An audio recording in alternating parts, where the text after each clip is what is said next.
Thank you for joining us for this episode of The Breakdown. Today we're going to be looking at the Sunday School lesson for July 6th, 2025, covering Acts chapters 26, verses 1 through 32. The title of this Sunday School lesson is Using Your Testimony to Share Your Faith. As we are getting into this lesson, one of the first questions that it asks are, what are some taboo topics for conversation these days? So Cody, what are some taboo topics that we can get into these days that may not be something that people are always ready to talk about? Anything political nowadays. It doesn't even matter what side you stand on. Yep. They even fight amongst each other. So, and I say they, not because I'm not one of them. It's just not one of the topics I choose to talk about. Yep. And mainly because I just know at the end of the day, God is in control, and it really doesn't matter what they do. God's will is going to be carried out. And we see that, and we're going to see that today in our Bible study. But just politics is for sure one of those. And sadly, if we're really honest and look at the world today, our sexuality and who we are is a taboo topic. Like, you can't say somebody's a girl or a boy anymore, which is really sad. But it's what it is today. It's Bible coming true. Yep. It's only going to degrade from here. So. Yeah, another one that I was thinking of was finances. Some people, it's taboo to talk about, especially personal finances. Like we're just not going to talk about money, kind of thing. Maybe that's. I think that's instilled in the workplace. Like, don't tell anybody what you make. Yeah, and it's like, well, why? Yeah, for some reason it's a taboo. I think I have suspicions as why. Oh, they're not suspicions. I know why that happens. But if we were to hold our bosses accountable, there we go. So that's one, and then one that really applies to our lesson today is just religion or our faith. Within the church and people who are saved, we talk about our faith all the time, but in society as a whole. Especially in America, other places not so much, but in America, talking about our faith is a lot of times taboo. People don't want to talk about that. They might get offended that you even consider discussing that with them. So those are some things that are also taboo. And I think it's so funny that when you do bring faith up, it's an automatic defensive. Like as soon as they hear the word Jesus, it's like, oh, here you go again, tell me how good you are and how bad I am. Yep. And it's like, no, I'm here to tell you how bad I was. Yeah. And that it's nothing that I did, but everything that Jesus did. And there's nothing good about me. Right. There's nothing good about me. Like, I'm not sitting here telling you I'm better than you. But I love how they go automatically to that defensive. Like, oh, here we go again. Here we go again. So this lesson, we're getting into a little background to this. So Paul has... as we had studied last week in our last week's Sunday school lesson, Paul is convinced by the Holy Spirit. He knows the Holy Spirit's telling him to go to Jerusalem. He's been told by a lot of other believers who have also seen or have heard from the Holy Spirit of what's going to happen. They try to get him not to go. He says, nope, I know this is what the Lord wants me to do. So he goes, and he goes to Jerusalem. He gets arrested on an assumption. People try to kill him based on an assumption. Plus, they don't like him. And so Paul is now accused. He is being held by the Jews. They turn him over, or the Jews are accusing him. He's being held by the Romans. But they now are trying to get something to happen to him. So they take him to Felix, the governor. And during this time, Paul also appeals to Caesar. It says, look, if you guys are going to try me the incorrect way, I'm a Roman citizen. I have a right to appeal to Caesar. So he does. And this puts him into a special category where he has to go see Caesar. Like, there's no, he's locked in at this point. There's no backing out. He can't back out of it, and Caesar can't back out of it. It's going to go to Caesar one way or the other. So he is on his way there, but there are people who are in this tribunal and things like that who are going to, weigh in on it. Felix is one of them. And there are other people he's going to weigh in with also, and that's King Agrippa and Bernice. They come. And so that's where we're catching up. So Paul's appeal to Caesar, King Agrippa shows up, and Paul is standing now before Agrippa. He's standing before Felix, and he is given the ability to speak for himself. So basically to speak in defense of his actions. And that's what we're picking up in chapter 26. So as Paul is doing that, he starts talking here. He says in verse 2, I consider myself fortunate that is before you, King Agrippa, that I am to make my defense today against all the accusations of the Jews, especially since you are very knowledgeable about all the Jewish customs and controversies. Therefore, I beg you to listen to me patiently. So he's before King Agrippa. Agrippa's here. He's actually interested in what's happening. Paul has King Agrippa's ear, and now Paul can share with him anything he wants to defend himself. And he's ready. Right. He's ready. And that's the one thing I love about this is like he doesn't even hesitate. No. Like he says, you can speak for yourself. And then Paul stretches his hand out and like, all right, you asked for it. Here it goes. Here it goes. I'm fixing to unload on you. And we're gonna get to a lot of the content here, but there's one little part right there that says something to me. And he's making his defense, but he says, look, you're very knowledgeable about the ways of the Jews, and you're very knowledgeable on how this should go, which is mind-blowing to me because so is Paul. Yep. So if Paul's going to say he's knowledgeable, he's almost catering to King Agrippa's pride here in the fact of trying to get him to listen. But he's also speaking to people around him that are accusing him, and they're like, crap. Yep. I think it shows Paul's humbleness too. Yeah, and that's the thing is like, he could have gone in there and said, let me tell you something. And he doesn't. He says, you know what? I'm erring on the better part of your understanding. Yep. I want you specifically. I'm so glad you're here because of this. And I think that's Paul coming in humbly, knowing why he's there. Yep. And, sometimes I'm not going to say it's always the best to talk to somebody's ego, but demonstrating that you're humble before them, and if that builds their ego up, then that's fine. But I think it's a humbleness. Yeah, and I think it also goes back to Paul saying, I will be who I need to be to speak the gospel to people. He knows how to get them to listen. If you go up to somebody that is homeless and you start chastising them for being on the street, they're not going to listen to you. But if you go to them and say, hey, I've got a few bucks, let's go get you something to eat, they're going to listen to you. So you've got to be who you need to be to get them to listen. They're going to drop those walls down of defensiveness. And I think that's what he kind of did here with Agrippa. He's like, hey, look, I'm going to appeal to your better pride. I'm going to let everybody know how good you are. And I'm going to say how good you are. And then you're going to listen to me. And that's what happens. That's what happens. Paul goes through now and he starts defending his defense. And he starts out with his background. So he goes through and kind of tells him who he is. He is a Jew, grown in Jerusalem. He's like, hey, they've known me for a long time. I love this. If they are willing to testify, they don't want to help him out, right?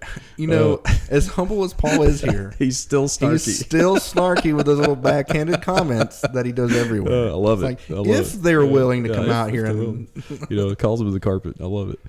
But he's telling him he's a Pharisee according to the strictest sect. And now he says this, I think verse 6 is a very important verse. And now I stand on trial because of the hope in what God promised to our ancestors. He's saying, look, they're accusing me of teaching things against the Jews. I'm not teaching anything against the Jews. I'm teaching what was prophesied about the Messiah and what was promised to our ancestors of what was going to happen. And they don't want to listen to it because they've rejected that. They've rejected God and they don't want anything to do with him. So they're not listening to what God is saying. Here's the Messiah. Here's what's happened. They're not listening. I think the big part here is when we're looking at Paul's testimony that he works so well out. Number one, let's go to the fact number one that even Jesus struggled with, which was speaking about the truth and trying to show the love of God in your hometown.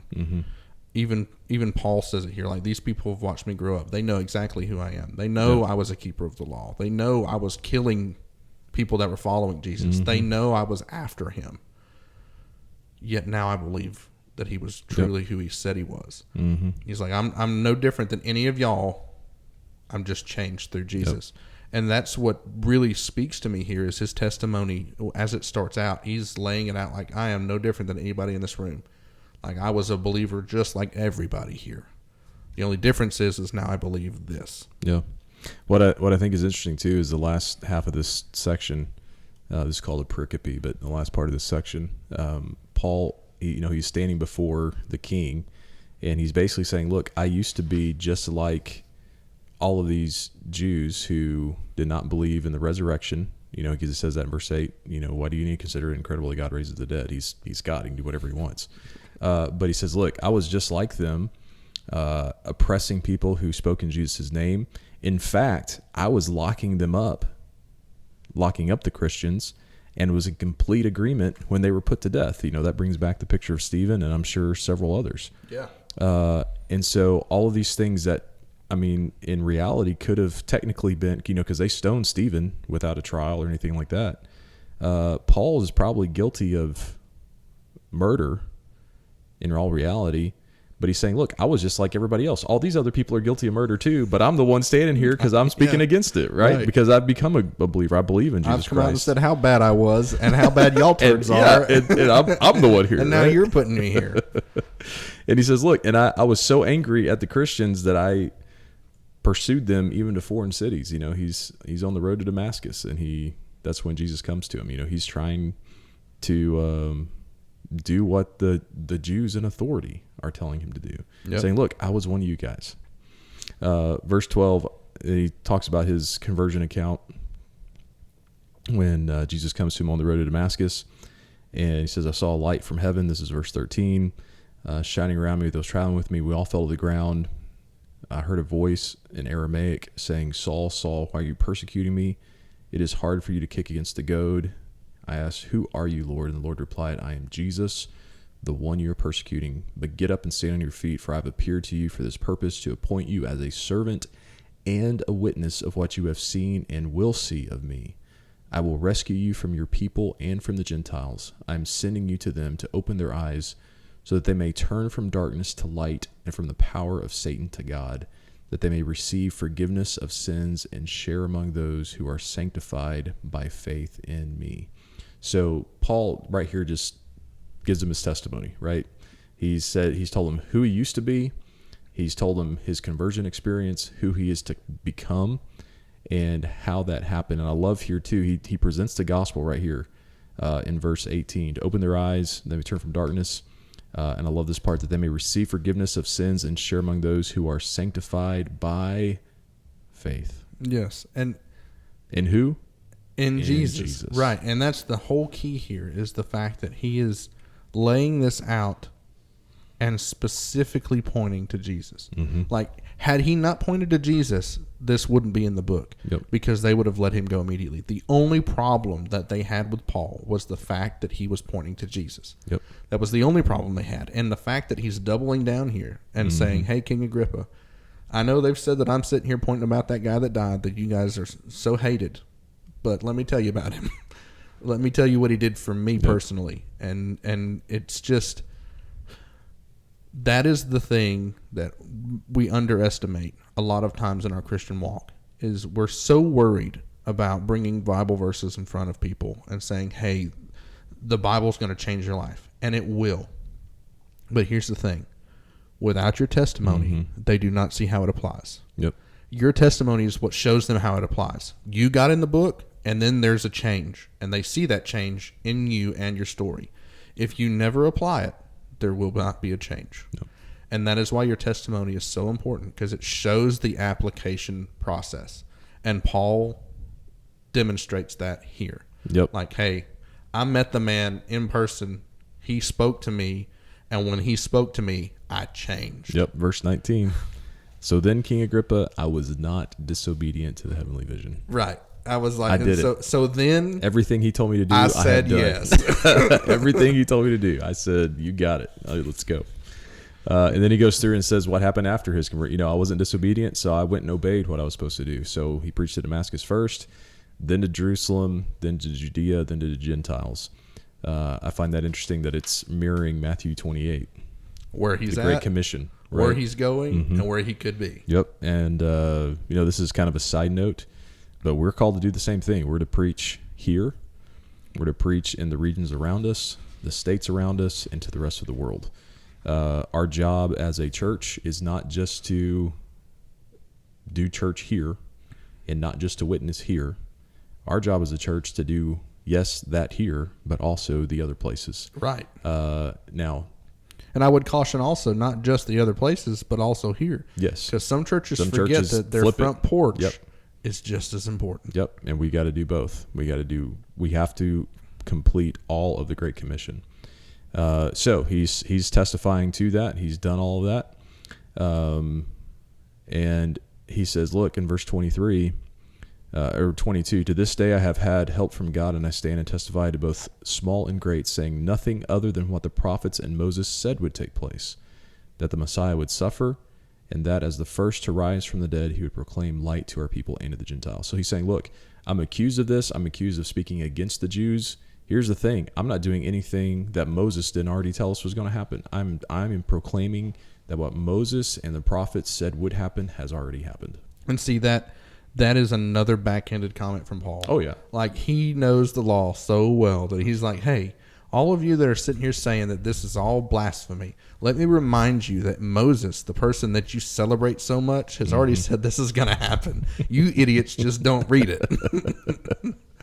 I love when Paul does that. Like, he's so educated. Yep. And he's so well-spoken. But then he has those moments that he's like, you know what, I'm tired of these idiots. I'm going to backhand them right here. Yeah. Like, hey, you know that law that you so happily say you follow? You don't know it. You don't know it. You just keep making things up. And if you'd go back and read what actually is said there, you'd realize that all these things that you thought were going to happen have already happened. And that's why I'm here. Mm-hmm. I love Festus' response. Festus exclaimed in a loud voice, "You're out of your mind, Paul. Too much study is driving you mad." Paul replied, "I'm not out of my mind, most excellent Festus." Ooh, there it is. Yep. On the contrary, I'm speaking words of truth and good judgment. So not only did he call him most excellent, but then he slapped him in the face and with, "I'm actually speaking truth, whereas you're not." And then he follows up, "For the king knows about these matters, and I can speak boldly to him." So he's saying, hey, Festus, just settle down there, bud. I'm talking to the king. Yeah. This is an A and B conversation. Right. See your way out. Oh, my gosh. But with that point, to that verse, notice here that when you give your testimony to somebody that doesn't know Christ, they're not going to immediately respond with a yes. They're actually going to think you're crazy. Mm-hmm. Yep. And he actually thinks it's knowledge, not wisdom. And there's a difference here. Like, Festus thinks that he's just studying the Word of God.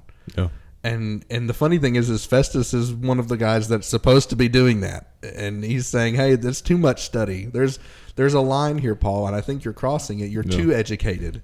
And I think that's a problem in the world today. Like, don't read the Bible so much that it changes your life. Just read it enough to say that you did it. Yep. And I think that's where we're kind of at. But that's why when you do give your testimony, people are going to think you're crazy. Yeah. People are not going to listen to you initially. Yeah. And we're going to see that here because I think just one or two verses down, Agrippa actually asked Paul, like, you think you're going to convert me that easily? Yeah. Well, that's the next, so he's talking to Festus, and he's for lack of a better term, he's kind of sucking up to Agrippa. Yeah. He's definitely humbling himself, and he's building Agrippa up with his words. Verse 26, for the King Agrippa knows about these matters, and I can speak boldly to him, for I am convinced that none of these things has escaped his notice. In other words, Agrippa has been paying careful attention to all these things. He's a smart guy. He has good knowledge, good wisdom, right? So he's building Agrippa up. Has escaped his notice since this was not done in a corner. So in other words, it wasn't hidden. This was all done out in public. And then he turns to Agrippa and says, King Agrippa, do you believe the prophets? I know you believe. He doesn't even give him time to answer. No. Like, Paul was just rhetorically asking questions like, hey, do you believe in the prophets? I know you do. Let's move on. I know you do. That's a stupid question. Yeah. I'm so sorry. And that's when Agrippa goes, are you going to persuade me to become a Christian so easily? And, some authors think that he's being sarcastic. Other people think that he's not. You can't really tell that here. I have a sneaking suspicion that there's a tiny, tiny bit of sarcasm, but there's a whole lot of truth underneath. So I think what it is, and this is just me looking at how Paul is approaching this, I think he's in conversation with Paul, almost flattered that he's being so nice to him. And he's like, boy, Paul, are you just going to persuade me to be a Christian today? Yep. And yes, there is some sarcasm there, but with everything Paul has presented so far, you have to think that King Agrippa is going, there may be something to this, but let's hear him out. I'm going to get a little sarcastic here. I'm going to make sure the people know that I'm not following this all the way, but I want to hear him out. Yep. So, Paul has presented the gospel. He is very clearly given his testimony. He has used his testimony to convince, to the best of his ability, those around him of who Jesus is. And, Festus says, or Agrippa says, "You're going to convince me that easily?" And Paul responds with, "I wish before God that whether easily or with difficulty, not only you, but all who listen to me today might become as I am, except for these changes." In other words, Paul says, look, whether you become a Christian easily or it's the hardest thing that's ever been done, I don't care. I'm just concerned that you become a Christian. And here's the thing.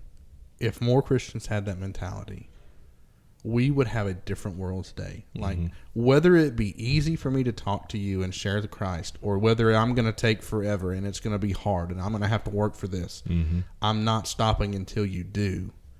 We would have a different world today. Yeah.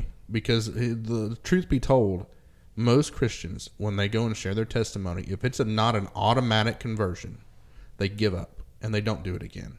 And the problem with that is if we look at here, Paul did not get a conversion, but Paul did plant a seed.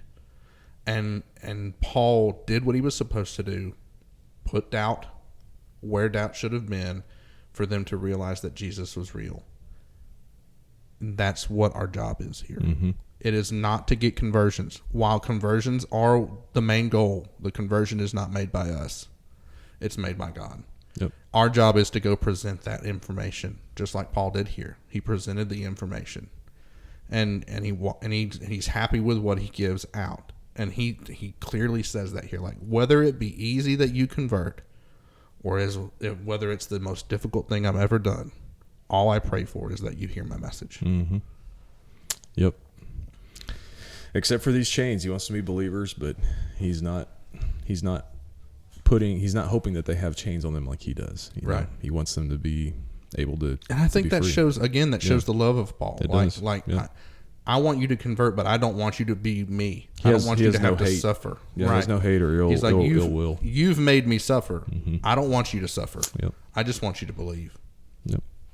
Verse 30, the king, the governor, Bernice, and those sitting with him got up, and when they had left, they talked with each other and said, "This man is not doing anything to deserve death or imprisonment." Agrippa said to Festus, "This man could have been released if he had not appealed to Caesar." So they look at everything and they're like, "Dude, Paul, you haven't done anything wrong, buddy. You're all good." It almost makes shouldn't have appealed to Caesar. It almost makes me think they're like, this guy is crazy. Yeah. Like, he knew he was going to get out of this, and that's what part that blows my mind. These guys knew Paul when Paul was a Pharisee. They knew Paul when he was the epitome of who they wanted to be, and now this conversion, they're looking at him and going, he knew he was free. Like, he knew he had this case beat. He knew exactly how to talk to us. And he could have walked out of here today. Why did he choose to where we have to hold him now? And I think sometimes in our walk with Christ, there are going to be times where we could have a way out, but God doesn't want us to get out. Yep. God says, hey, appeal to their better nature and succumb to everything you could possibly deal with. And that's kind of what Paul did here. Instead of saying, hey, I know I can defeat this council, I know I can get out of this, Paul said, before he was even heard, he said, I want to go before Caesar. Yep.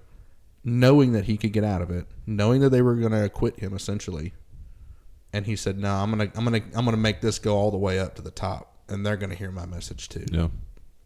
Well, and he's even, when he appeals to Caesar, he's saying, "Look, the Jews, they have no authority here because I haven't done anything against them, right? And I'm standing in Caesar's court. So why did the Jews have anything to do with this? This is Caesar's issue to send me there, and it's just God. God used all of that to keep Paul in prison, where he could rest, quote unquote rest. He could write, his pastoral, all his books he writes, from what we can tell, or most of them, while he's in prison. He's been busy doing the work of ministry, and he hasn't been able to just write. Right. And so that gives him the ability to write. Is it where Paul wanted to write from? No, I'm sure he not. would have loved a nice little oceanside view. And right. He may have wanted to stay in Corinth in a church. Yeah. Or he may have wanted to stay in Jerusalem. But here's the thing, though, and this is one thing that you really need to remember with this. Not just the fact that he add to Scripture from this time, but what happens when Rome takes his teachings and spreads them through their theologians that they have, and those people impact different forms of government from that time until today. We would not see what we see in the world as a Christian revolution in generations past. No. And that's all because Paul was obedient enough to not only go to Jerusalem, also be taken prisoner, suffer the beating, and go in front of Agrippa, but also request that he takes this to the top. Yeah.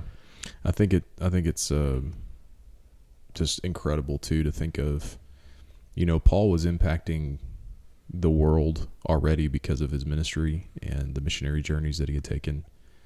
But his impact just exponentially grew because of his writing, because of how he wrote to the churches. And every single church since Paul has been impacted by his writings, and it impacts us today, 2,000 years later. And, his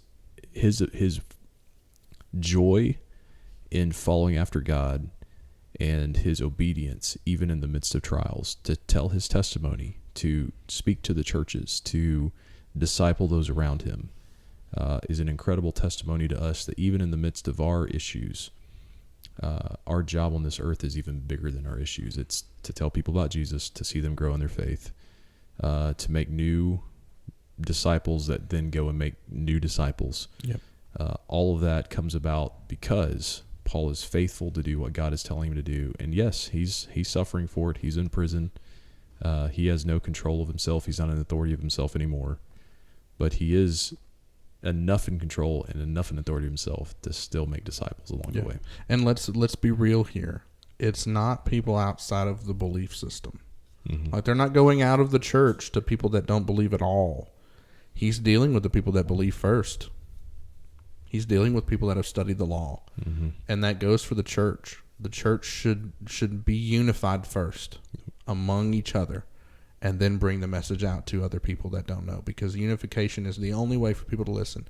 If you're giving a testimony, but at the same time saying somebody else is less than you, that's not the message. And you see that with Paul. Paul lifted everybody he spoke to up in this thing, even if he didn't agree with them, because he didn't agree with them.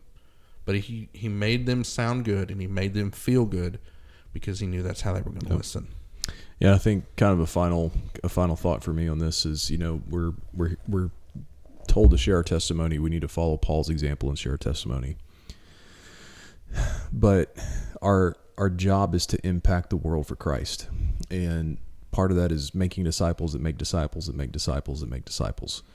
And our impact from our testimony should lead to growing God's kingdom, both here and other places. And so, I've been thinking about this and chewing on this for the last, it's been a few months. But, our job as a church isn't to make a church with a ton of people. Now, if God blesses us with a ton of people, awesome. If our church, we can't keep people in here because we don't have room for them, awesome. But that's his responsibility. His responsibility is the numbers, the breadth of the ministry. Our job is to be faithful and to teach and grow the people that we have, and to see them grow deeply in their word. And we use our testimony for that. We use our impact for that. That's what we use that for. But the reality is, God is growing people in our church to send them out. And we should look at our church and say, look, our church is a success, not because of the numbers that we have or the finances that we have or this or that. No, our church is a success when we are making disciples that we can't find any disciples around here to make. And so we send people out. And yeah, that may reduce the numbers of our church. Okay, great. We're impacting the kingdom for God. And we just have to trust God to say, look, You give us the numbers that you want. You give us the finances you want. That's up to you.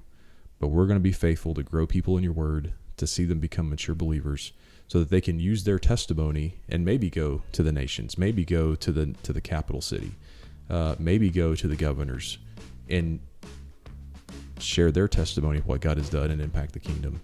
But our job as a church is to grow mature believers. Right.